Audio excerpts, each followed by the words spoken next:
Itu outing kelas. Iya, Terus apa outing lagi? kelas. Baru nonton bareng.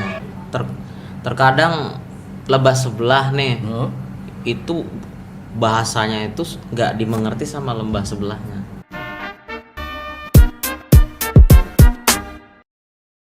Salam cerdas, mandiri, peduli, hua hua hua. Hai to glowers, apa kabar? Kita kedatangan tamu hari ini, alumni SD Tunas Global. Amne, apa kabar Amne? Baik, Pak. Wes. Amne nih kemarin tamat SD langsung ke Papua enggak ya? Tamat SD aku 1 tahun dulu di sini. 1 tahun di sini dulu. Setelah itu baru Setelah ke itu udah melanjutkan di Papua. Papua ya. Jadi kamu sudah tinggal di Papua ini kembali ke kampung itu sudah 5 tahun ya? Berarti- 5 tahun sejak 2019, iya 5 tahun. Ya 5 tahun. Dan sekarang Amna ada di Depok kembali. Kenapa nih? Ceritanya ada apa nih ke Depok nih? Iya, jadi aku ke Depok Heeh. karena dapat kampus masuk di UI. Wih, Terus di selamat bro. Iya. Wih, keren. Di UI di jurusan apa? antropologi. Antropologi. Wih, jarang loh ada orang yang antropologi. Karena anak Papua banyak yang antropolog, yang kuliah di antropologi. Jarang sih, Jarang ya? jarang. Jangan-jangan kamu baru satu-satunya nih, baru pertama. Di sukuku iya, baru pertama. Wes sudah main suku nih. Emang suku mana nih kamu? Suku Amungme. Amungme. Iya. Iya. Di Papua katanya sukunya banyak ya. Iya, banyak Banyak banget ya. banyak banget. Oke, kita bicara Papua dulu sedikit. Papuanya kamu Papua mana nih? Papua Tengah, Papua Tengah. Kota besarnya yang terdekat apa? Timika. Timika. Di Timika atau Papua Tengah sendiri itu sebenarnya sukunya banyak ya? Sukunya di situ yang mendiami ada 7 suku. 7 suku. 7 suku kerabat. Ya, ada Amungme, tapi yang di Timika sendiri itu Amungme dan Kamoro. Amungme dan Kamoro. Mr. Kadek pernah baca atau pernah dengar katanya suku-suku pun itu bahasanya bisa beda-beda ya? Beda-beda. Terkadang lebah sebelah nih, Oh, itu bahasanya itu nggak dimengerti sama lembah sebelahnya. oh ya? Iya, Jadi gimana kalau mereka berkomunikasi itu? harus ada translatornya. Oh ya? Iya, Sama-sama Papua itu seperti itu. sama-sama Papua. Biasanya kalau misal Kadek kalau di Bali kan kalau di Bali apa namanya dialeknya yang beda tapi bahasanya masih kalau ini apa completely different. Completely different. Oh ya? Ya. Oke. Berarti kamu di Timika ya. Timika ke sini berapa jam jalan? 3 ke Jayapura. Kalau naik pesawat kamu ke Jayapura dulu harus. Iya, ke Jayapura harus. Jayapura. Jadi di Jayapura, Mhm. transit di Jayapura, lalu langsung ke Jakarta. Langsung ke Jakarta. Perjalanan sekitar 4 jam. 4 jam. Timika ke Jayapura sendiri itu 1 jam. Oke. Jadi ada 5 jam perjalanan. Timika Jayapura pesawat kecil atau naik heli? Pesawat besar. Pesawat besar. Iya. Kamu tinggal di kota Timikanya? Tinggal di kota Timikanya.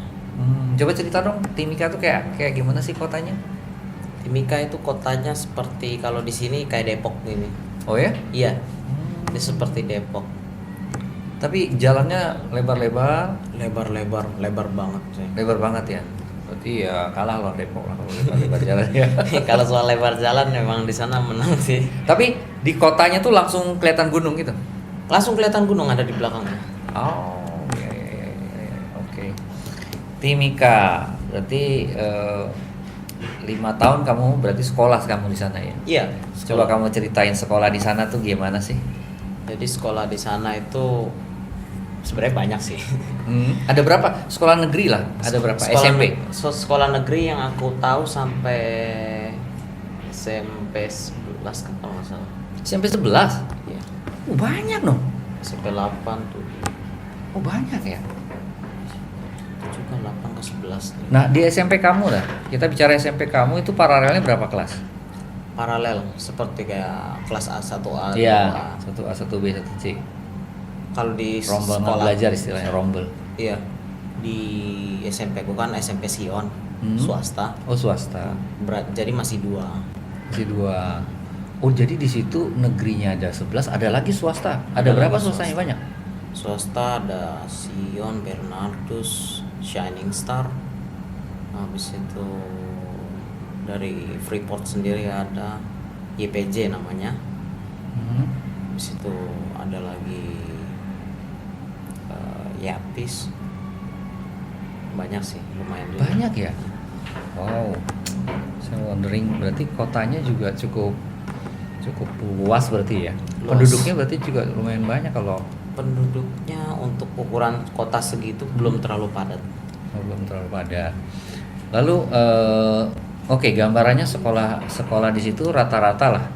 Kita anggap berapa ininya paralel kelasnya rata-rata. Rata-rata ada sampai, kalau SMP negeri sampai ada waktu itu sampai 4. Paralel kelas ya. Tapi kalau yang ada shift-shiftan bisa sampai 8. Oh ya. Ya, Let's say satu kelasnya berapa? 30. 30. Iya. Berarti 120-an siswa ya. Iya. Lumayan seru ya. Oke. Tapi kalau kamu compare lah sekolah di situ mungkin nggak bisa langsung karena kamu di situ SMP, di sini kamu SD kan. Ya, kira-kira apa yang paling menonjol yang berbeda antara di sana sama sini? Kebanyakan komunikasi antara orang tua dan guru sih. Gimana? Memang belum selancar. Kalau di sini kan ada grup WhatsApp-nya dan guru-guru semua komunikasi dengan baik sama orang tua kan. Kalau di sana itu sering terjadi namanya miskom. Oh ya? Karena mereka lebih ke nanti bilangnya ke orang tua gitu, kayak komunikasinya dari lewat anaknya. Oh. Sedangkan kalau ada sih grup orang tua tapi jarang sekali diberitakan di grup orang tua. Kayak misalnya ada sosialisasikan kalau ada apa kan nanti kan ada ini ya kasih surat ke bapak mama, biasanya kan kalau di sini seperti itu kan. Kasih surat, kalau di sana enggak. Di sana langsung kasih ke anak murid. Dan anak muridnya lihat, oh berarti saya diundang, langsung anak muridnya ikut. Jadi orang tua kadang-kadang nggak tahu. Oh, oke. Emang WhatsApp nggak familiar? WhatsApp familiar sekali. Tapi mereka nggak suka ada grup WhatsApp gitu. Di sana lebih ke kayak itu ada, tapi tidak terlalu dipakai kayak untuk komunikasi di sekolahnya gitu. Oh, Tapi apa karena bahasanya beda-beda? Enggak juga sih. Tapi kalau WhatsApp. Oke, kita lanjut, tadi terputus sedikit. Jadi tadi soal sekolah, orang tua itu tidak pakai WhatsApp gitu, apa namanya, komunikasinya. Pakai antara orang tua. Tapi maksudnya orang tua ke guru yang kurang gitu ya. Dibandingin waktu kamu dulu di sini. Iya, orang tua ke guru yang kurang. Orang tua ke guru kurang. Oke. Terus apa lagi yang menonjol yang berbeda? Yang menonjol yang berbeda sih dari kelakuan anak muridnya sih. Kelakuan anak muridnya kenapa? Di sana kebanyakan frontal. Frontal apa coba? Jadi kalau mereka nggak suka mereka langsung ngomong. Oh, apa adanya dong, bagus dong. Terus Tapi kebanyakan di sana seperti itu. Hmm. Tapi yang nggak bagusnya itu lebih ke lingkungan sih. Lingkungannya gimana? Lingkungan di sana pergaulan bebas masih kuat. Oh ya? Iya. Kan? Iya. Ya, terus Gimana? pergaulan bebas seperti apa maksudnya? Itu kayak misalnya aku pertama kali ya, aku kaget banget itu pas masuk SMA. Masuk SMA itu temenku ya kan sempetnya dia tiba-tiba datang ke sekolah mata merah bilang hari ini sekolah enggak gitu. Aku kan ketua kelas. Aku langsung, sudahlah kau pulang dulu. Nggak usah sekolah kau hari ini. Mata merah itu kenapa? Mabok? Minum. Oh, minum yang situ banyak ya? Di sana banyak. Oh, minum ya? Tapi itu sebagian kecil aja. Sebagian kecil. Tapi menjadikan kayak figur di orang-orang Papua, di orang-orang luar itu kayak tukang minum gitu kan. Kalau misalnya kan kalau di daerah perantauan ya, misalnya kayak Jogja, Bandung, itu orang Papua dicap tukang mabuk, padahal yang mabuk itu sebagian kecil ya kan. Iya. Nah, tapi ya memang itu ada, tapi nggak sering yang kita mungkin dengar di media ya, tapi memang itu ada. Iya, sama di Bali juga ya, banyak juga yang mabuk gitu ya, biasa karena mungkin bahasa pergaulannya minum gitu. Iya. Minum bahasa pergaulannya. Itu kira-kira kalau anak-anaknya. Terus kamu sendiri kaget nggak waktu begitu pindah kamu ke Papua, itu apa yang terasa hilang terus atau Yang terasa kaget sih harga sih, oh harga? tapi nggak separah yang di sini. Kalau di sana kan ada beberapa, misalnya aku mau servis barang, itu harganya jauh lebih mahal daripada misalnya di Jawa gitu. Tapi nggak terlalu kaget sih, malah saya awal-awal di sana enjoy. Oh gitu, Kak, harga ya? Iya, harga. Emang sih. Tadi kamu yang bilang sempat kita ngobrol tadi bilang apalagi kalau nggak pakai tol laut, itu gimana sih maksudnya? Jadi kan kalau kan kemarin kan apa sih namanya, diterapkan tol laut itu. Jadi karena pengguna tol laut itu adalah subsidi, jadi kayak harganya lebih murah gitu, cenderung murah. Terus tahunya kita yang ini pakai tol laut, yang enggak, itu gimana? Ya Dari harganya langsung? sebenarnya bisa kelihatan dari harganya sih, karena kebanyakan yang pakai tol laut itu harganya lebih murah daripada yang enggak. Oh, oke. Ya. Nah, sekolah nih, ngomongin sekolah lagi, masih seputar sekolah nih. Yang kamu kangen banget begitu kamu pindah ke Papua atau keluar dari tunas global lah gitu. Yang kamu paling ingat lah di sini tuh apa? Outing kelas. Outing kelas? Iya, outing kelas. Oh iya. Outing kelas. Kamu punya pengalaman seru outing kelas di sini ya? Pernah ke Taman Mini, baru ke Ragunan. Pernah kan ke Ragunan. Baru kita pergi lagi ke mana nih? Di Bogor situ. Paling sering di Bogor kan kalau outing kelas kita di tunas, yang dari tunas global, Taman Safari. Banyak sih. Emang kalau di situ SMP nggak ada studi tour gitu atau? Study tour mereka kadang-kadang ada, tapi nggak sesering di sini. Oh gitu. Jadi kamu di tunas global terkenangnya itu outing kelas. Iya, Terus apa outing lagi? kelas. Baru nonton bareng. Nonton bareng? Iya. Gimana cerita nonton bareng dulu kamu? Jadi dulu kan kalau ada film baru nih, ya kan, ya kita nonton aja bareng-bareng gitu kan. Baru oke lah, langsung kayak dibikin yang ruangan perpustakaan itu jadi kayak tempat nonton film dulu. Tapi kamu sekarang tahu nggak tunas global tuh udah ada sinemanya loh? Udah tadi lihat. Iya, sekarang malah lebih serius orang nonton, lebih asik lah semuanya. Dulu kan kita kan dikumpulin di lantai gitu kan, baru lihat air, aduh seru banget. Tapi seru ya nonton. Seru ya. Nonton tuh seru. Jadi outing, nonton bareng, terus apa lagi? Sama kayak ada kayak acara kayak expo yang biasa ada di perayaan kayak Pet Day. Oh, event-eventnya sih kebanyakan. Event yang paling seru? Pet Day.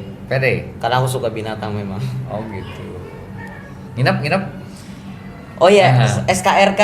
Oh, SKRK. Sekolah ke rumahku. Itu kamu paling berkesan? Paling berkesan karena kebanyakan dari situ kenangan-kenangan. Apa sebenarnya asiknya sih SKRK tuh?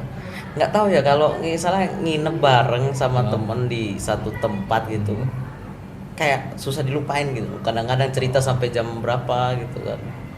Padahal itu di sekolah kan nginepnya? Padahal di sekolah. Di kelas. Di kelas lagi. Siangnya sama malamnya baunya sama. Bau anak-anaknya. Paling kalau lupa mandi, aduh. Mandi. Oke, Amna, jadi kamu ke Papua, habis itu balik ke sini karena kamu keterima di UI ya. Iya. Gimana ceritanya kamu keterima di UI? Jadi awalnya itu saya lagi cari universitas memang. Dan yang pertama kepikiran itu UI. Habis itu ada beberapa jalur. Yang pertama itu vokasi, SIMAK, dan yang terakhir kan Olimpiade. Nah di situ saya lihat kalau Olimpiade ini ada kayak rapor-raportnya dan prestasi. Dan kalau dilihat secara nilai saya bagus-bagus gitu di raport. Jadi sekalianlah aku kasih masuk nilai saya ke pengisian nilai formnya situ di PDF kan. Dan di situ saya juga kasih sertifikat yang saya dapatkan dari beberapa lomba dan acara. Saya kasih masuk di slot sertifikatnya. Terus Dan di situ lucu nih kan, awalnya kan seneng kan, oh bisa nih ya kan. Langsung aku bilang, "Ma, aku masuk ke UI ya," gitu kan. Mama bilang, "Oh ya cari yang lain juga," gitu. Karena awalnya tuh aku nggak pede nih, nggak bisa keterima di situ karena kalau lihat-lihat ya yang biasa masuk di jalur Olimpiade itu kan prestasinya yang udah tingkat internasional juga kan. iya. Dan saya baru ya provinsi, baru tingkat Papua itu sendiri, belum sampai ke pusat gitu. Jadi ya aku masih ragu-ragu gitu kan. Ya itu sih maksudnya, kaget juga keterima. Oh ya, jadi kamu Iya. keterima ini jalur Olimpiade gitu? Olimpiade. Wow. Dan yang masuk lewat Olimpiade 3 orang. 3 orang? Salah satunya aku. 3 orang tuh seluruh Papua? Atau dari Timika? Dari yang pengisi form Olimpiade itu. Oh. Ada 3 orang. Saya, teman saya namanya Savio, yang satu lagi Hana. Oke.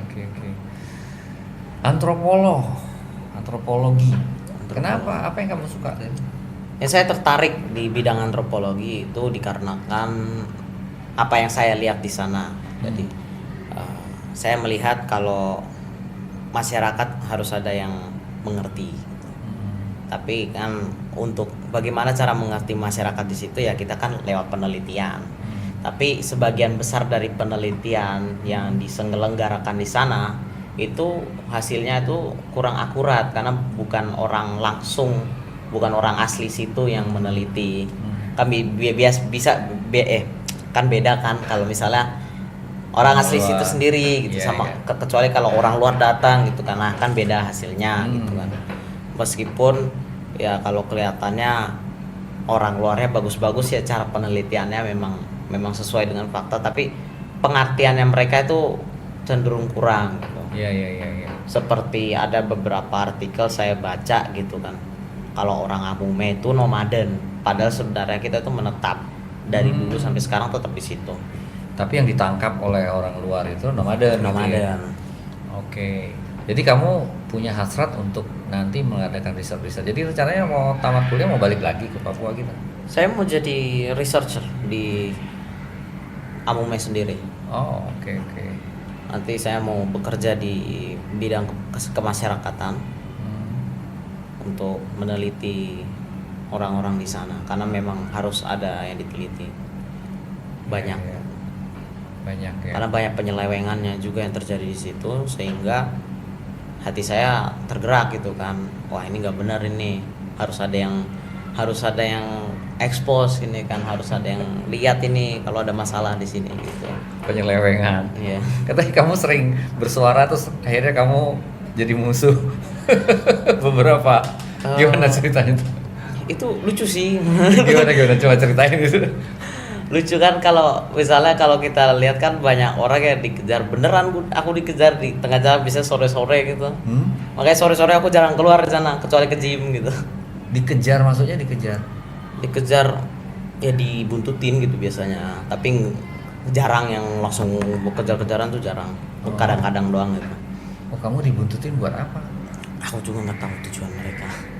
Tapi kamu menduganya gara-gara kamu bersuara keras terhadap isu tertentu? Tidak gitu? juga sih, karena di sana orang memang suka gitu. Oh. Kadang-kadang. Dan aku tidak kenal mereka semua dan ikutin saya terus itu kan. Bukannya tapi tahu kan yang orang ngikutin sama yang enggak kan beda. Nah, ini ikutin. Jadi kamu kayak dimata-matain gitu. Iya. Oh ya? Jadi yang nggak sembarang mana-mana juga aku. Oh ya? Hmm. Di situ bapak dan mama apa punya usaha sendiri atau bergerak di bidang Non profit kalau bapak. bapak? Oh sosial. Sosial, pendidikan, non profit. Oh pendidikan. Iya. Bikin sekolah. Iya, bikin sekolah dan asrama. Oke oke. Sekolahnya formal, sekolah formal, maksudnya TK, SD, SMP. Sekarang sudah sampai SMA sih. Kalau misalnya asramanya ya. Kalau sekolah belum. Jadi kayak boarding school gitu. Dia lebih ke asrama sih. Masih beroperasi di asrama. Tapi yang bersekolah sana kebanyakan pedalaman Yang bersekolah di mana? di tempat bapak sama mama. Oh, berasrama di Iya, berasrama. asrama di situ. Anak-anak dari Amome sendiri.